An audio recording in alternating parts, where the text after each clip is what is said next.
El podcast del bien común. Un modelo económico con futuro.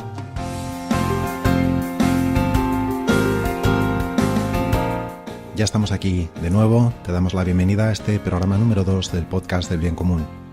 Mi nombre es Santi Fernández Pascual y en nombre de las personas que hacemos el podcast queremos darte las gracias por la buena acogida de los programas anteriores, el programa 0 de presentación y el programa 1, y saludar a los oyentes de lugares tan diferentes del mundo como Estados Unidos, Argentina, Alemania, Francia, Eslovaquia, Chile, Rusia o Ecuador, entre una larguísima lista. Gracias a todos y ya sabéis, estáis invitados.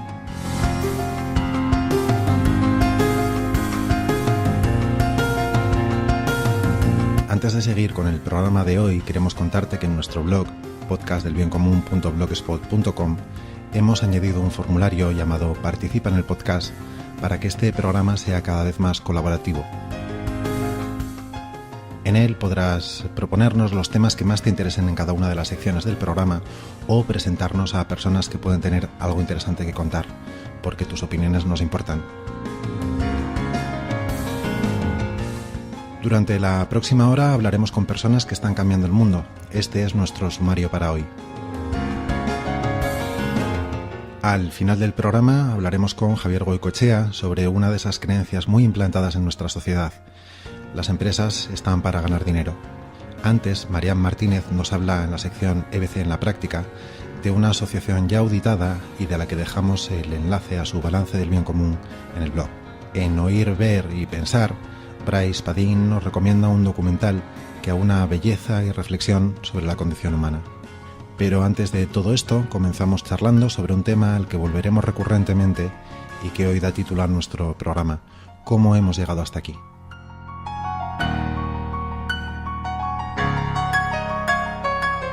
Oxfam Intermón predijo que en poco tiempo el 1% poseería más riqueza que el resto de la población mundial. Esto se cumplió en 2015, un año antes de lo esperado. Dicho de otra manera, la mitad más pobre de la población mundial, es decir, unos 3.500 millones de personas, poseen la misma riqueza que las personas que caben sin problema en un autobús. El podcast del bien común. Piensa lo que quieras, pero piensa. ¿Cómo hemos llegado hasta aquí? Un tema realmente complejo, un análisis realmente complejo sobre el que estamos seguros que vamos a tener que volver en este podcast. No obstante, para tener un primer acercamiento, hoy tenemos con nosotros a María Amigo. Con ella vamos a charlar de este tema.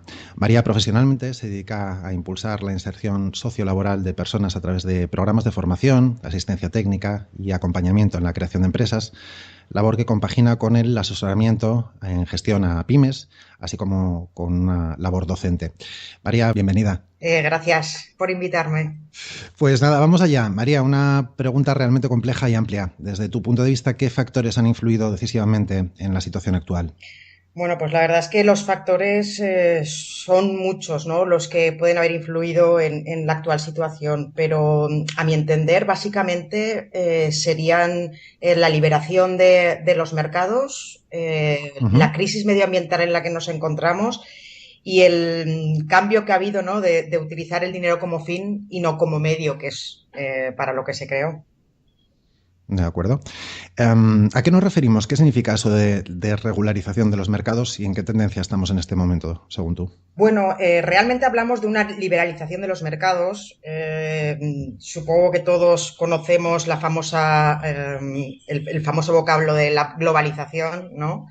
Empezó sobre todo a partir de los 90 y ahí lo que se generalizó, porque al final fue una globalización de ciertas cosas pero no de otras, lo que se globalizó y lo que se liberalizó fueron todos los intercambios comerciales y financieros, pero luego a la práctica todo lo que tenía que ver con las personas y su mejora en la calidad de vida, todo esto la globalización no lo tuvo en cuenta. Al final la globalización y la liberación de los mercados lo único que buscaban, a mi entender, era conseguir mayores beneficios a las grandes multinacionales, que no tenían más que, digamos que de alguna manera no conseguían aumentar su beneficio en sus mercados locales y buscaban otras maneras de conseguir un aumento continuo y significativo de sus beneficios.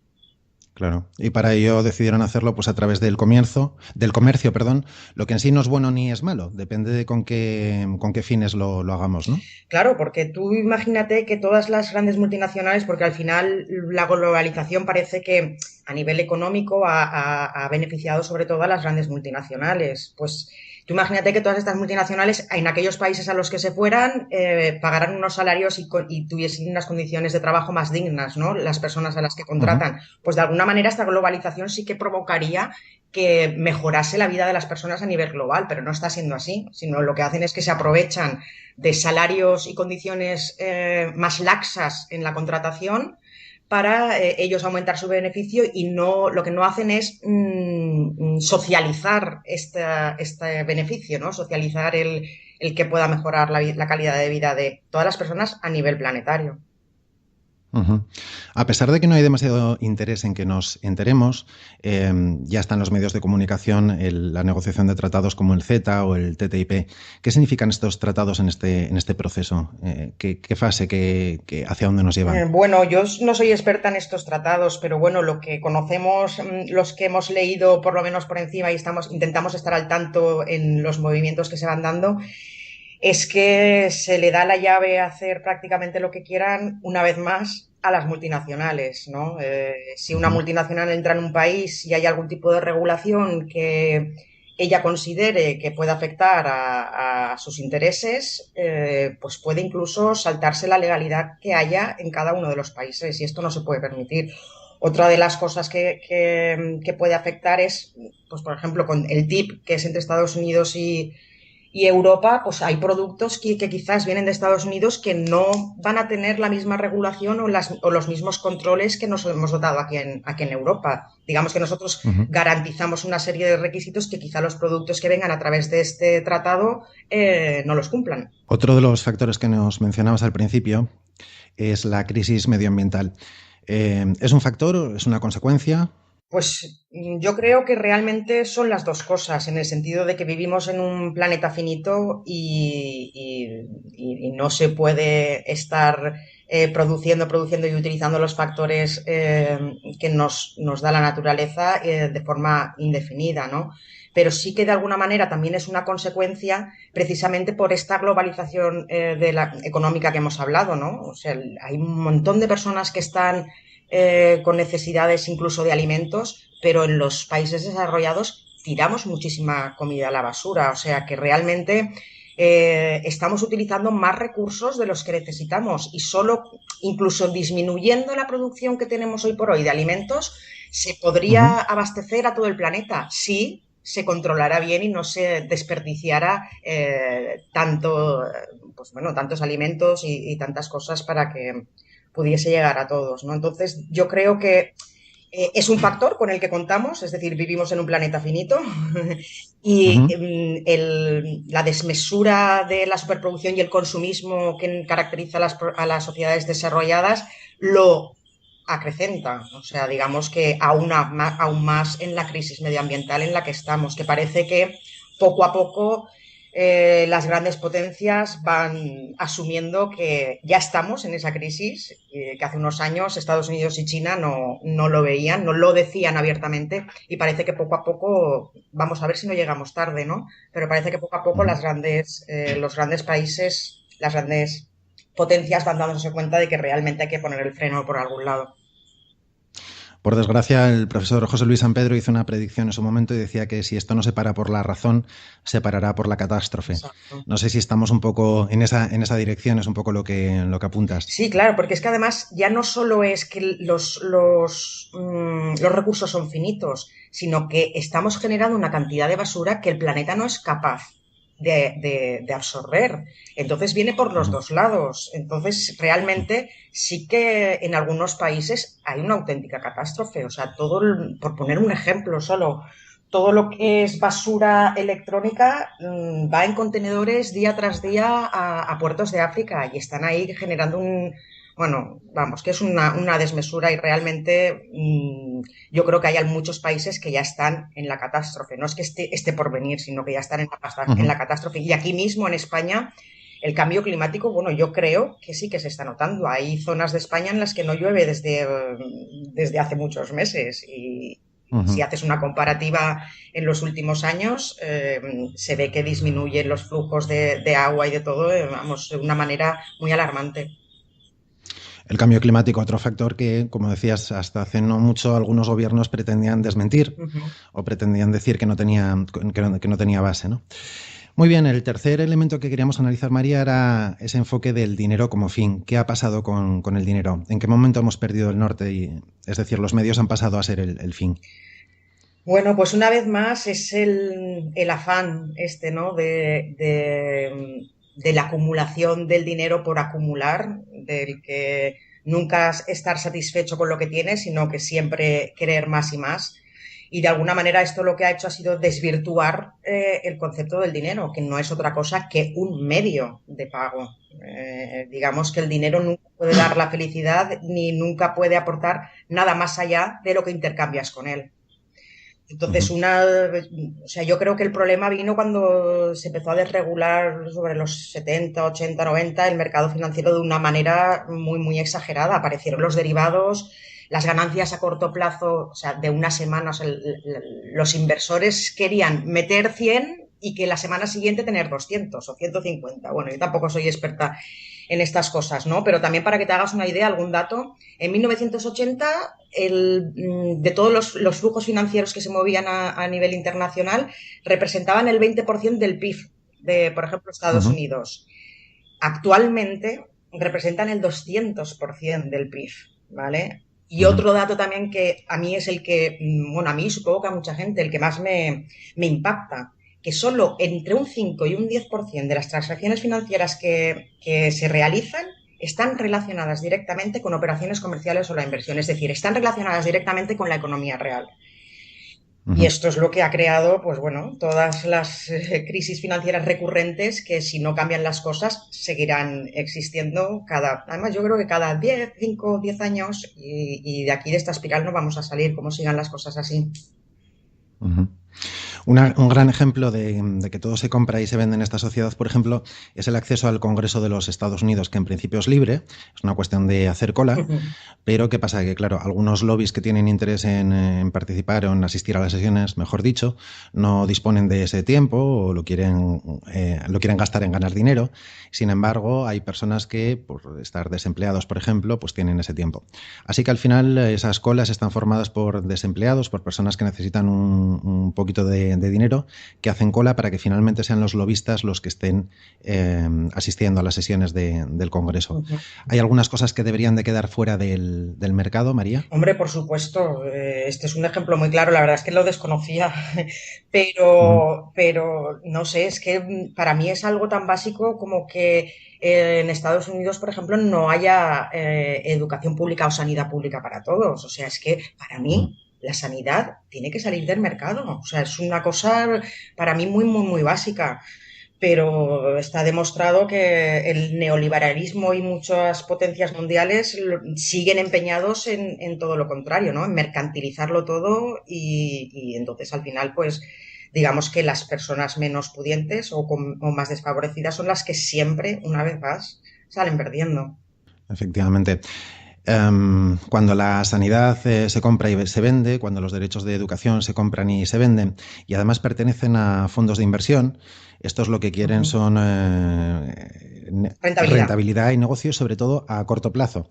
Eso, eso implica que el foco de la empresa está en una rentabilidad muy a corto plazo, también los objetivos de los directivos y, por tanto, el servicio a la comunidad en el que las empresas desarrollan su actividad o el trato a los empleados pasa a tener un valor absolutamente tendiendo a cero, digamos, ¿no? Sí, secundario, o si no digamos, o terciario, ¿no? Efectivamente. ¿Cómo se puede integrar la economía financiera en el futuro con la economía real? ¿Debería desaparecer desde tu punto de vista? ¿Tiene alguna cabida? Hombre, yo creo que la economía financiera no tiene por qué desaparecer. Lo que sí que tiene que ponerse es al servicio de la economía real. Lo que no puede ser es que se muevan esas cantidades ingentes de dinero y la economía real o por ejemplo, las familias tengamos estas necesidades de financiación tan grandes, ¿no? Las pymes, los autónomos. O sea, que de alguna manera lo que tendríamos que volver a regular es el sistema financiero y que desaparecieran todas estas barbaridades de derivados y opciones. Es que yo, ya te digo, de bolsa no estoy muy puesta, Ujú. pero sí que sé que al fin y al cabo estos movimientos de dinero lo único que hacen es querer rentabilidad incluso de un día para otro. Y no sé quién me contó una vez que incluso de horas, Ujú. ¿no? Sí, sí, sí. Entonces esto es Hay mercados lo que en un especulativos principio... en que las inversiones son, pues eso, muy, muy a corto plazo, a cuestión de horas o de minutos, de ganar en el mismo día, ¿no? Exacto, ¿Qué beneficios exacto. puede dejar para la sociedad una economía así? Pues la verdad es que no se nos ocurre una respuesta. Ujú. No, lo cierto es que no, porque al final lo que nosotros necesitamos es pues tener que toda la población mundial tenga las necesidades básicas Ujú. cubiertas. O sea, si esto no ocurre, nunca vamos a poder decir que la globalización tiene éxito o que una empresa multinacional es más o menos exitosa o respeta más o menos a las personas, ¿no? Hasta que no consigamos que en todos los países y rincones del mundo se tengan las necesidades básicas cubiertas, cualquier acción que llevemos a cabo para facilitar el intercambio de comercio o financiero, para mí no tiene ningún sentido. Ujú. Y parece que con los objetivos de desarrollo sostenible y que el año pasado parece que ha habido un pequeño giro, ¿no? Que lo que queremos es bajarlo un poquito más a la regulación en los diferentes estados y demás. Sí. Vamos a ver si por aquí se van consiguiendo cosas. Estamos en el principio y como ya te he comentado antes, quizás lleguemos tarde, ¿no? Ujú. Pero bueno, en el camino estamos y hay muchísimos movimientos sociales y muchísimas personas que estamos trabajando en ello. Ujú. De momento, en octubre de 2016, el valor combinado de las 10 multinacionales más importantes del mundo es comparable al Producto Interior Bruto de los 180 países más pequeños del planeta. Países pequeños en tamaño, pero importantes como Irlanda, Indonesia, Israel, Colombia, Grecia o Sudáfrica, por ejemplo. ¿El día de mañana perteneceremos a una empresa en vez de un país, María? Pues si no cambia mucho las cosas, la verdad es que sí. Yo me estaba acordando ahora de que leímos una noticia, creo que fue este verano, que decían que Amancio Ortega, el de Zara, Sí, ¿no? Inditex. Pues que ganaba al día, no sé si era 10 millones de... Bueno, era una barbaridad. Se lo contaba a mi hijo de 10 años y él no era capaz de entenderlo. O sea, decía, pero ¿cómo puede ganarlo al día? Digo, hombre, no, es una media, ¿no? Ujú. Pero es un poco otra vez lo mismo, ¿no? No puede ser que se acumule tanta riqueza en tantas personas o empresas, en tan pocas personas o empresas, mientras hay gente pasando hambre. Yo creo que esto lo tenemos claro o no vamos a llegar nunca a mejorar la situación, sobre todo en zonas como el África y zonas del mundo. India, vamos, que no puede ser que haya tantísimos millones de personas pasando hambre. Ujú.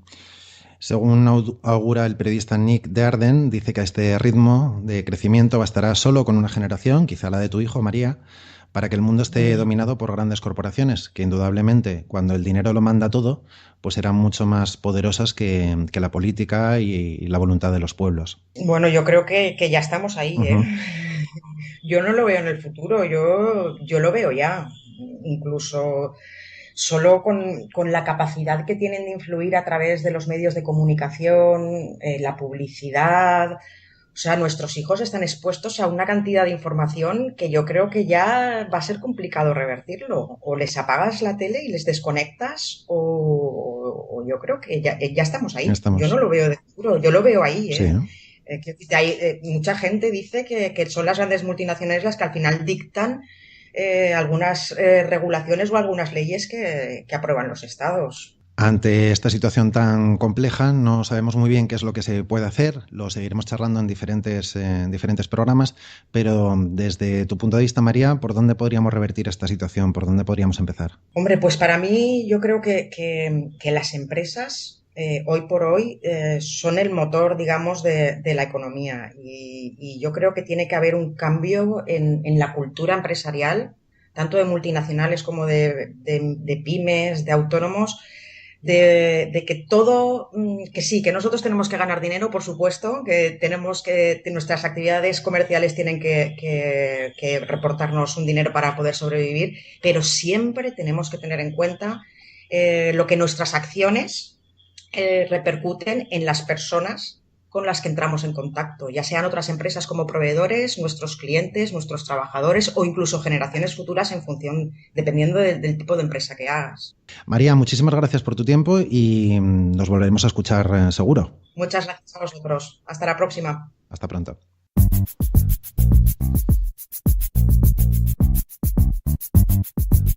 Ver, oír y pensar.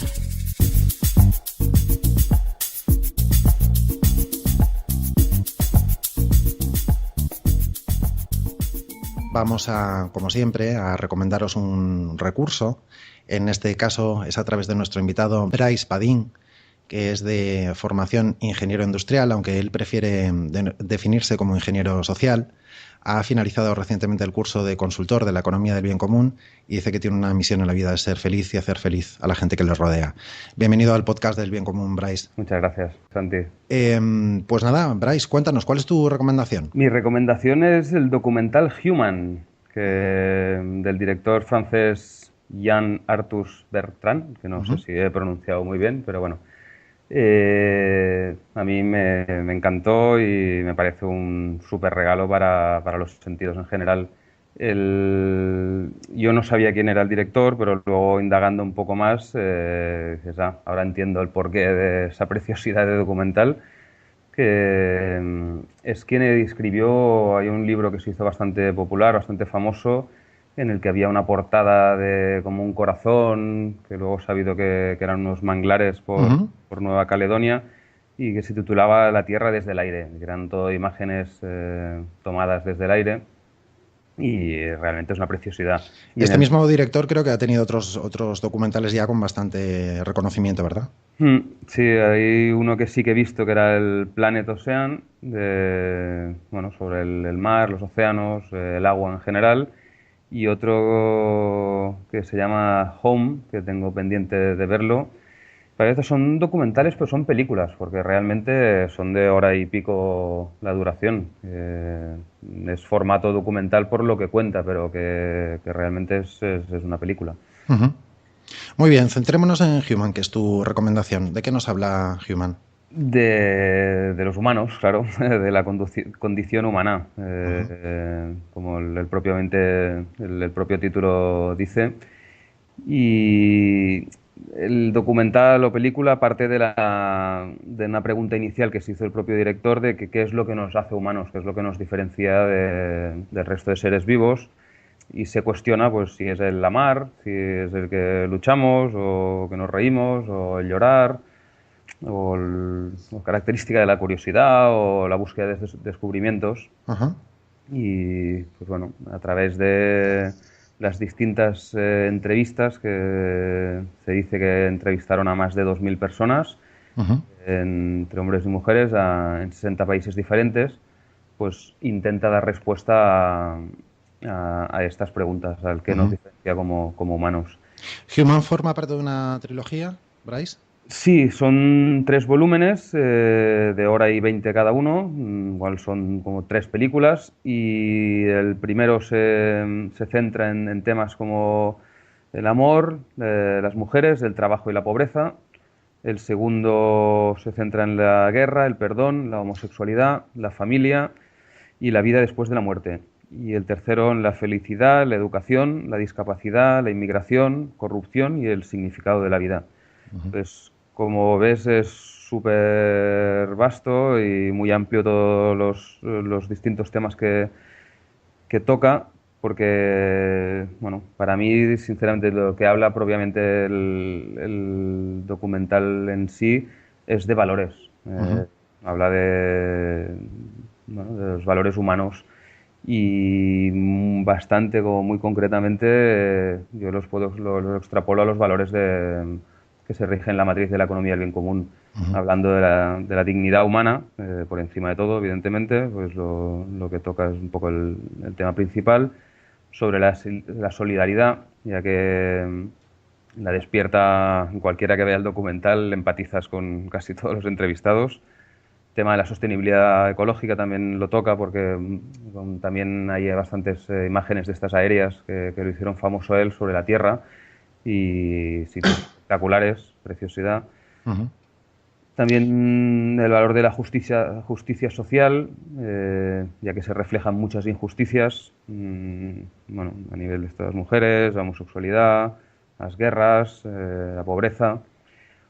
Y también toca el tema de la participación democrática, ya que da voz a casi todos. Escuchar sus verdades, sus opiniones, sus sentimientos, pues no deja de ser esto, ¿no? La participación democrática. Suena muy bien tu recomendación. Es un documental, si no nos equivocamos, gratuito, que podemos localizar en internet fácilmente, ¿verdad, Bryce? Esta es de las cosas que más me gustó, que realmente es gratuito. Está financiado por la Fundación Betancourt y no sé qué otro nombre más que no me acuerdo, y la Fundación Good Planet, y es gratuito. Directamente en YouTube hay los 3 volúmenes, está traducido a no sé cuántas lenguas, en español propiamente se encuentra fácil, y es que es una preciosidad. Me parece realmente un regalazo, al ser gratuito, pero un regalo para los sentidos. Es una obra de arte con unas imágenes preciosas, toca temas emocionales, le da la vuelta un poco a todo, muy sincero. No sé, a mí realmente me encantó, me alucinó, y por eso lo recomiendo. Pues muy bien, pues muchísimas gracias, Bryce Padín, por hacernos llegar este recurso que nos hace pensar, pero lo hace a través de la belleza. Lo veremos y te comentaremos. Muchas gracias, Bryce. Perfecto, muchas gracias. Hasta siempre. Economía del bien común en la práctica. Porque la palabra convence, pero el ejemplo arrastra.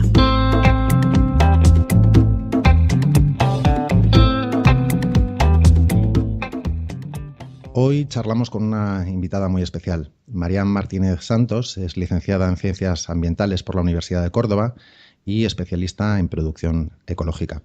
En este momento, en este caso, representa a la Asociación de Productores y Consumidores de Productos Ecológicos de Cabra en Córdoba. Bienvenida al podcast del Bien Común, Marían. Hola, muchas gracias. Bueno, pues vamos a charlar un poquito de Subbética Ecológica, si te parece. Subbética es una asociación. En principio es la forma jurídica que tenéis, ¿verdad? Sí, somos una asociación sin ánimo de lucro. Uh-huh. Sí, en la que, bueno, nuestro objetivo fundamental es poner en valor los recursos de la comarca de la Subbética, los recursos agrarios, y potenciar un mercado interno de productos ecológicos, en el que tanto productores y consumidores salgamos ganando, unos por una venta digna de sus productos y otros por la vuelta a contactar con la tierra y tener la posibilidad de alimentarnos con alimentos de calidad. Uh-huh.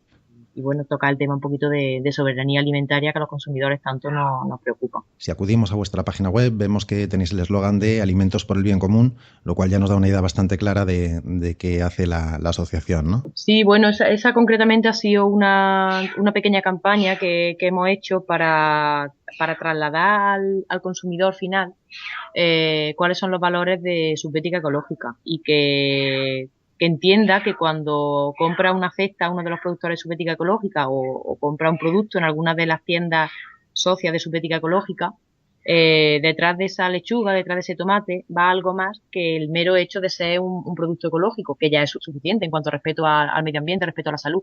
Pero un producto de Subbética Ecológica conlleva detrás un respeto a los trabajadores, un precio justo, una cercanía, un bajo impacto ambiental, una participación en la toma de decisiones, coherencia, transparencia. Uh-huh. Y eso hemos querido trasladar al consumidor final con esta campaña de Alimentos por el Bien Común.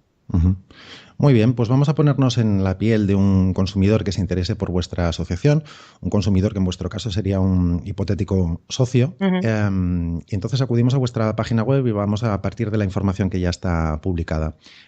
Subbética Ecológica tiene una puntuación, el balance del bien común, de 768 puntos sobre 1000, lo que la hace una empresa, pues digamos, en la franja de las más altas respecto al bien común generado. No en la franja más alta, que empezaría en los 800 puntos, pero sí, digamos, dentro del semáforo que podría ver el consumidor, estaría desde luego en la zona verde. Es una empresa agroalimentaria, la primera que se ha auditado en España, y la primera empresa auditada también en Andalucía, ¿correcto? Sí, correcto. Esta auditoría se realizó en 2014 y es válida hasta 2017, ¿verdad? Sí, la hicimos a final de año, como podéis ver en la web, está publicado el balance, la matriz, toda la información generada. Y bueno, pues esto es válido hasta diciembre de 2017. Entonces esperamos, porque al final el tema de balance de bien común lo que te da, o sea, da igual la puntuación relativamente, pero lo importante, o el foco no es la puntuación, lo importante es que te ayuda a detectar procesos que deben ir mejorando, procesos que estás haciendo bien y debes quedarte ahí y de ahí hacia adelante. Entonces, por eso las matrices de bien común tienen que ser evaluadas, pues en nuestro caso, cada 2 años para que no nos estanquemos, para que no vayamos hacia atrás, sino vayamos siempre mejorando. Efectivamente, la matriz sirve a las organizaciones para hacer un análisis de su gestión y planes de mejora, por decirlo así, es decir, sirve como un modelo de gestión y de alguna manera también certifica a los consumidores qué es lo que está haciendo esa organización en cuanto a la producción de bien común para el territorio, para la comunidad en la que se mueve, ¿verdad? Efectivamente.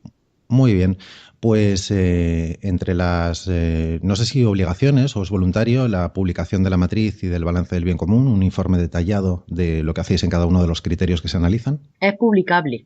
Es publicable, de acuerdo. Podríamos haber elegido no publicar, pero claro, si hablamos de transparencia, pues es obvio que nuestra decisión era clara, la de publicar toda la documentación. En el caso de Subbética Ecológica encontramos un informe completo con cada uno de los criterios, encontramos un informe resumido y también la matriz del bien común con cada uno de los criterios que se analizan. Y, como te decía, vamos a ponernos en la piel del consumidor que llega a vuestra página web y para conoceros un poquito más echamos un vistazo a la matriz y vemos que a priori tenéis por lo menos 3 fortalezas, vamos a tomarlas así, que son aquellas puntuaciones en las que habéis recibido pues una valoración, digamos, más alta. Lo que te queríamos preguntar, Marian, es qué habéis hecho para conseguir esta puntuación, ¿no? Por ejemplo, uno de esos criterios en los que tenéis una puntuación más alta es la de minimización del reparto de ganancias a externos. Eso ¿En qué consiste? ¿Qué es lo que hacéis? Antes de entrar en el detalle de cada una, sí que te quería comentar que, y creo que hay un común denominador en las entidades que nos acercamos a la EBC, es que ya veníamos trabajando así. Ya, o sea, las empresas nacen con un alma concreta. Sí. Y aunque en el camino se puede ir dirigiendo hacia otras maneras de hacer, en nuestro caso, Subbética Ecológica, que nació hace 7 años, ya nació con unas bases muy sólidas en cuanto a economía del bien común. Lo que ocurría es que no le habíamos puesto ese nombre, que creo que ya te digo, es algo común a muchas empresas. Y por eso tiene un efecto tan grande cuando un empresario da con la economía del bien común y se da cuenta que esto refleja totalmente lo que venía haciendo desde hace tiempo. Y creo que eso está haciendo que bueno, pues que las empresas se estén empezando a volcar con esto, porque son empresas que ya son así. Entonces, yéndome a uno de los indicadores que me hablas, que en nuestro caso tiene un 100%, es minimización de reparto de ganancias externas. Nosotros somos una asociación sin ánimo de lucro, lo que implica que todo nuestro beneficio reporta de nuevo en la propia asociación. Nosotros a final de año nuestro balance entre ganancias en ingresos y gastos se acerca a cero, porque es que una asociación sin ánimo de lucro tiene por definición. Eso es. Entonces, nuestro objetivo no es el acumular dinero, nuestro objetivo es que las explotaciones agrarias vuelvan a ser rentables y los agricultores tengan un salario digno.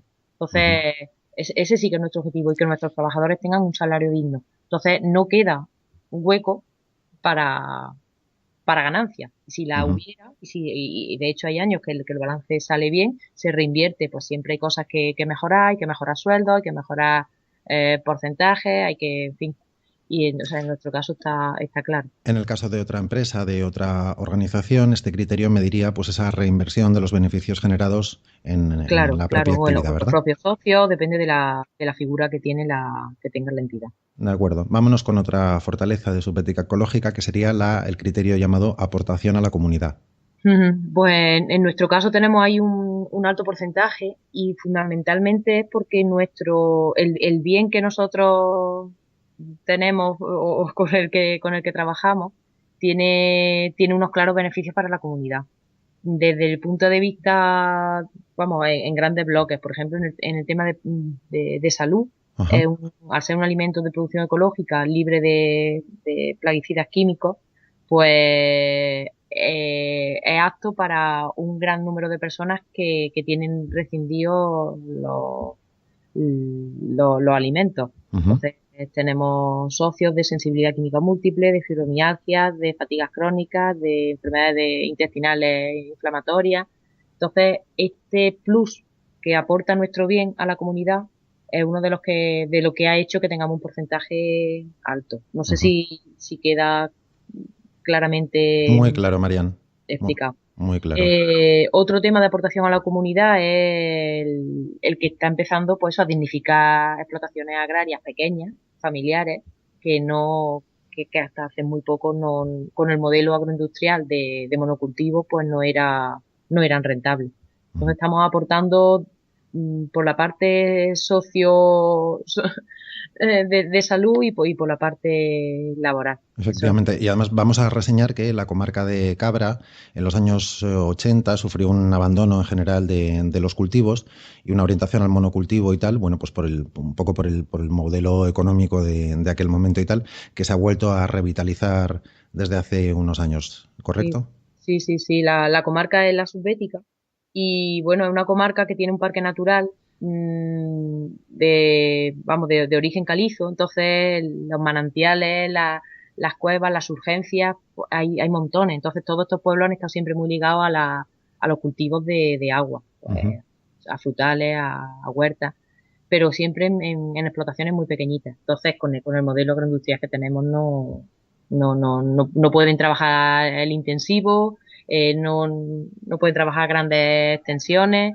Entonces, por eso veíamos que había que volver a lo que sí que le dio rentabilidad en el pasado, que era vender a tus vecinos y vender en tu entorno, vender productos de calidad diferenciados. Y bueno, pues poco a poco los productores van formándose y van haciendo la conversión y viendo que es posible. Incluso pues tenemos hijos ya que se están incorporando otra vez a la explotación familiar. Ujú. Muy Pues bien. vemos que la inercia cambia. Otro criterio en el que Subética Ecológica destaca es el de democracia interna y transparencia. ¿Qué es lo que hacéis al respecto en vuestro funcionamiento interno? Pues mira, nosotros empezamos siendo 25 socios entre productores y consumidores, una cosa muy, muy pequeñita, pero fuimos creciendo muy despacito. Y una de las cosas que teníamos clara es que se iba a crecer de forma lo más transparente posible y con la toma de decisiones lo más repartida posible. Y gracias a ese trabajo de los 25 iniciales se asentaron las bases de lo que hoy somos. Actualmente somos 400 socios entre productores y consumidores. Y trabajar la democracia interna y la transparencia con 400, pues ya sí son palabras mayores. Claro. Entonces, bueno, pues tenemos un poco repartidas las franjas en las que y quién son los responsables de determinadas decisiones. O sea, porque para cambiar la llave de una puerta no hay que movilizar a la asamblea. Pero para decisiones estratégicas es la asamblea la que tiene la palabra, la decisión. Entonces Mm. se trabaja mucho con documentación previa para que todas las personas asociadas tengan la información suficiente para tomar decisiones y con tiempo suficiente para poder tomarlas. Entonces, nosotros tenemos, por ejemplo, por niveles estratégicos corresponden a la asamblea, niveles organizativos a la junta directiva y tareas operativas a las personas, a los socios que se encarguen de la tarea concreta. Ujú. Luego tenemos en nuestro balance aparece un organigrama donde se ve perfectamente cómo nos enlazamos y trabajamos por comisiones independientes. que dan cuenta a la junta directiva y a su vez a la asamblea. Entonces, a la vez hay mucha libertad para realizar tareas en la asociación, pero siempre sabiendo que quien fiscaliza, que quien decide si entran en nuestra filosofía o no, es la asamblea. Ujú. Y, en fin, con mecanismos de participación, tenemos una ventaja grande, y es que como el 80% de los socios ven a sus productores todas las semanas. Ajá. Y eso es un enlace tremendo en el que pues ahí hay un intercambio de información, resolución de dudas, atención personalizada. De acuerdo. ¿Cuántas personas trabajáis en la asociación activamente? 3 personas. Tres personas. Ujú. Sí. De acuerdo, muy bien. La matriz del bien común ni mucho menos es una herramienta de marketing, es decir, certifica aquello en la que la empresa, la organización tiene fortalezas, pero también habla de las debilidades y de las posibles mejoras. Supongo que el pasar por una auditoría te hace analizar por dónde pueden ir esas mejoras en la organización, ¿verdad? Sí, una de las partes del balance era el plan de mejora y la calendarización de esas mejoras. Y además, básico en el tema que tenemos, puesto que nuestro propósito es seguir mejorando y seguir aportando al bien común. Uh-huh. Entonces, en nuestro caso, el plantearnos una auditoría hace que al momento de hacer el balance, pues sea mucho más exhaustivo. Y, en fin, los datos que aquí aparecen, pues son datos que tienen unos indicadores claros, cuantificados, que es una de las diferencias que quizá es una propia fortaleza de esta metodología de la economía del bien común, que todos esos numeritos tienen detrás una serie de indicadores que ha permitido esa cuantificación. Claro. Sin duda, para una organización, gestionarse a través de este modelo tiene la virtud no de tanto de reconocer aquello en lo que ya va bien, sino el de analizar, identificar y hacer planes de mejora de aquello que se puede mejorar.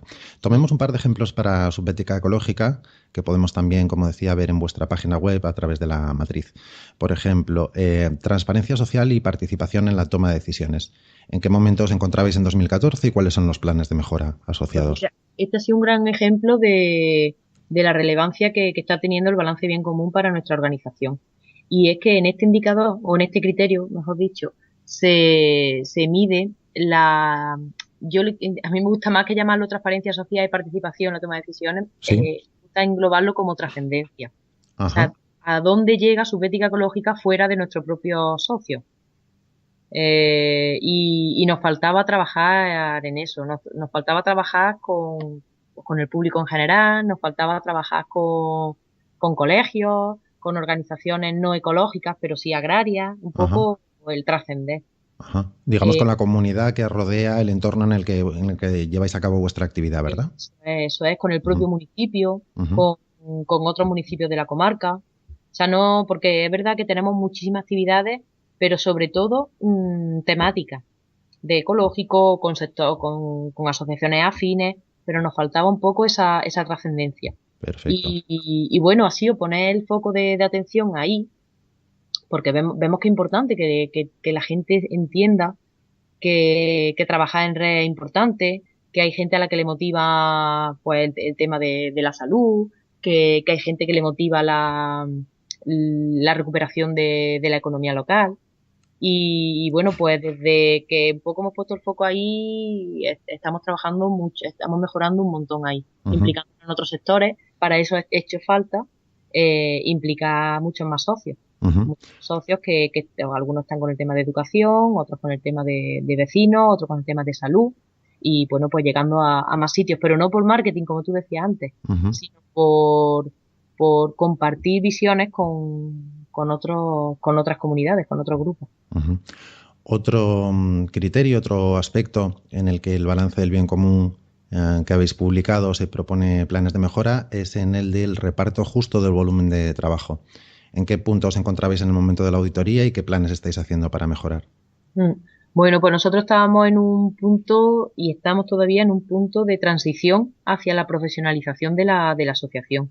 Hasta hace muy poquito todo el trabajo que se venía haciendo era pues, por parte de socios voluntarios. Los que se les daba bien el blog, pues llevaban comunicación, los que les daba bien el correo electrónico, llevaban los correos electrónicos, era un poco así voluntario. Sí. A los que se les daba, en fin, los productores preparaban los pedidos Y como la carga de trabajo está siendo alta y vemos que bueno, pues estamos generando riqueza y eso permite la contratación de personas y es uno de los objetivos, pues generar riqueza, generar empleo en la comarca, pues poco a poco se van contratando a algunos trabajadores. Ya te digo, ahora mismo estamos 3.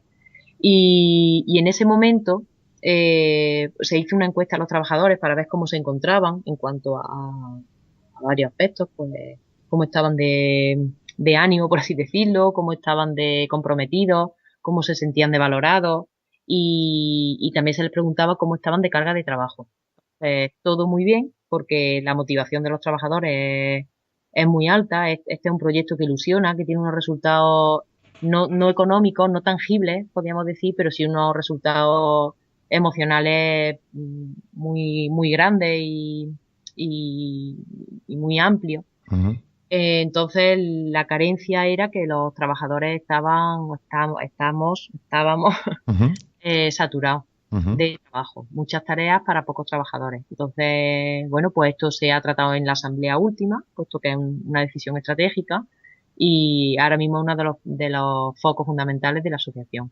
Ir mejorando poco a poco las condiciones tanto salariales como de horario de los trabajadores e ir incorporando trabajadores conforme se vaya pudiendo para ir aliviando este trabajo de los trabajadores. Claro. La fortaleza de esto es que los trabajadores son conscientes y son ellos mismos los que saben hasta dónde se puede llegar. Ujú.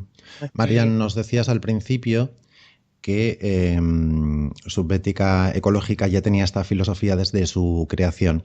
¿Cómo animarías a otras empresas, a otras organizaciones que compartan estos valores, que de alguna manera ya están trabajando así, a que aún así pasen por el proceso de auditoría? ¿Qué beneficios puede reportarle interna y externamente?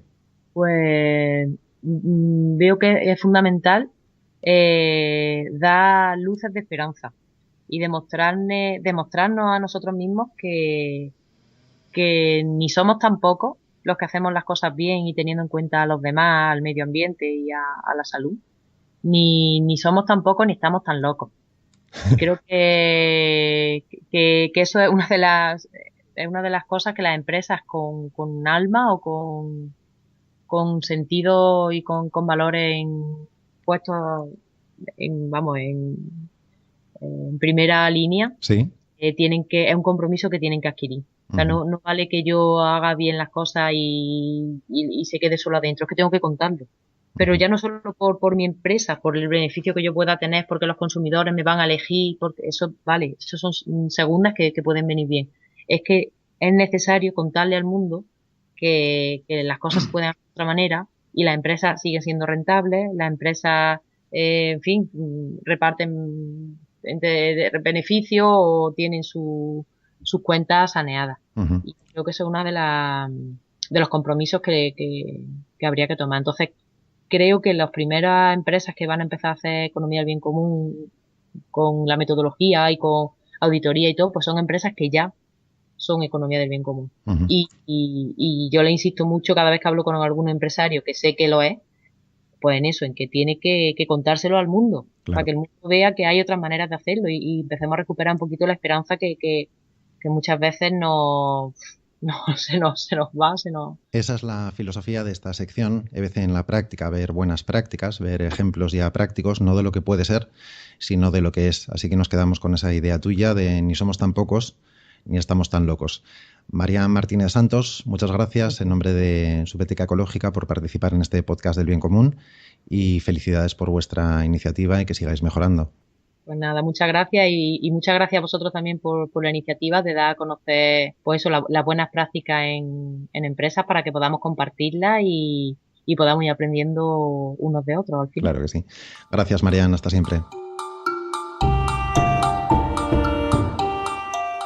¿Lo crees o lo sabes?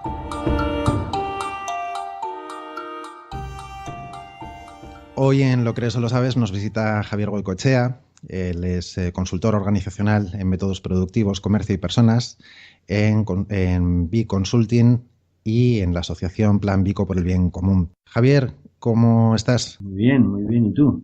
Pues nada, estupendamente. Aquí ansioso por escucharte. Oye, no sé si te ha ocurrido alguna vez que has escuchado en una empresa a alguien que de forma vehemente dice algo así como: esto no es una ONG, el objetivo de una empresa es ganar dinero. Eso es de primero de economía. ¿Tú qué sientes, qué piensas cuando oyes algo así? Bueno, pues ¿qué vas a pensar? No sé si es que han sido muchas veces o he estado inmerso en el sistema y he sido actor principal y he llegado a pensar así, sinceramente, hasta que me caí del caballo. Y gracias a ese trompazo, pues bueno, he cambiado la manera de ver las cosas. Hombre, pues me veo reflejado en lo que yo era antes, por eso máximo respeto. Y lo que sí que hago es intentar hacer reflexionar a las personas en otra línea. Y claro, teniendo el ejemplo tan claro como es el mío, pues la verdad es que es fácil, es muy fácil. Pero bueno, sí, sientes un poco de pena porque el género humano pues ha llegado a unos extremos en los que, bueno, pues la maximización del beneficio es lo que manda en gran parte de las empresas. Y por desgracia eso es lo que nos lleva a todo lo que ahora mismo pues estamos de alguna manera la sociedad sufriendo, ¿no? Pero bueno, hay muchas esperanzas porque cuando hablas con sentido común, yo creo que es muy difícil que te lo rebatan. Podrán acabar diciendo, bueno, pero yo es lo que tengo que hacer, yo es lo que creo que debo de hacer, etcétera, pero nunca te cuestionan lo que tú les planteas. Javier, en esta sección intentamos precisamente trabajar con esas creencias limitantes, pensamientos que de alguna manera limitan nuestra visión. Tú decías antes que compartías un poco esta creencia. En el momento que dejó de formar parte de tu forma de pensar, ¿qué nuevos campos se te abrieron? O sea, ¿qué limitaciones cayeron? ¿Qué nuevos mundos descubriste, por decirlo así? Pues todos. Mira, ahora cuando has dicho que nuevos campos se te abrieron, ¿qué limitaciones vencí? Me ha corrido un escalofrío por la espalda, literalmente. Se me abrió el mundo de lo bien hecho y de la coherencia. Esta palabra la repito muchas veces. Encontré coherencia en ese momento, porque hasta entonces no había en mí esa coherencia. Mi último trabajo fue jefe de ventas en una multinacional. La verdad es que casi todos mis trabajos han sido directivos. Y pues con un mismo perfil o un perfil parecido con diferentes ocupaciones y yo tenía que llegar los lunes a mi empresa y ponerme una chaqueta que no la tenía el domingo con mis hijos, ¿no? Me sentía mal. Yo el domingo a la tarde me dolían las tripas porque sabía que al día siguiente tenía que despedir a gente de manera injusta y porque a mis comerciales les tenía que pedir unas cifras de ventas que yo mismo no me las quería. Entonces, ¿qué decirte? O sea, no había coherencia del domingo al lunes, ¿no? Y bueno, pues cuando vencí o cuando di ese paso, como digo, me caí del caballo, pues bueno, se me abrió un mundo de tranquilidad sobre todo, ¿no? Sí que es cierto que salí de mi zona de confort, eso es así, yo estaba de una manera confortable, además este cambio lo di pues ya teniendo una edad importante, rondaba el medio siglo, ahora tengo 56 años y la verdad es que es la mejor decisión que he tomado en mi vida, vamos, pero de largo, porque siento que soy yo, siento que es muy duro, sales de tu zona de confort, haces una apuesta importante y bueno, pues es duro, pero gracias como digo yo, al sentido común y a que sabes que estás haciendo las cosas lo mejor posible, se va tirando para adelante y poquito a poco se va viendo el proceso. Bueno, y permíteme que te añada, que tampoco me quiero liar mucho, pero que en ese proceso en el cual, fue un proceso muy reflexivo, en el cual yo le daba muchas vueltas por qué me encuentro mal el domingo, etcétera, etcétera, es cierto que se cruzó el libro de la economía del bien común, además de un viaje un tanto especial que hice, que fue esos viajes que al final te transforman mucho, y se me cruzó el libro de la economía del bien común y dije, tate, pero si por aquí tienen que ir los tiros, ¿no? Pues ahí me metí en toda la embajada que me metí saliendo de la zona de confort, pero bueno, feliz. Se nos acaba ya el tiempo, pero ¿cómo podríamos reconstruir, tú que nos has contado, lo que te agradecemos, por cierto, la honestidad de que nos hayas contado tu propia experiencia personal, cómo reconstruirías esta creencia que antes tenía por la que tienes ahora? ¿Las empresas sirven para qué? Para hacernos felices. Pues con esa creencia nueva para Javier Goicoechea que muchos compartimos, queremos darte las gracias y te esperamos cualquier día de nuevo en el programa, Javier. Claro que sí, encantado de estar con vosotros, Santi. Un abrazo, hasta pronto. Nos podéis escuchar en la web de la Economía del Bien Común, en la de nuestro podcast, podcastdelbiencomún.blogspot.com, donde os dejamos los enlaces comentados en los programas. Si prefieres suscribirte, puedes hacerlo en YouTube, y si tienes la aplicación gratuita de iVoox, también puedes escuchar o descargarlos en tu móvil.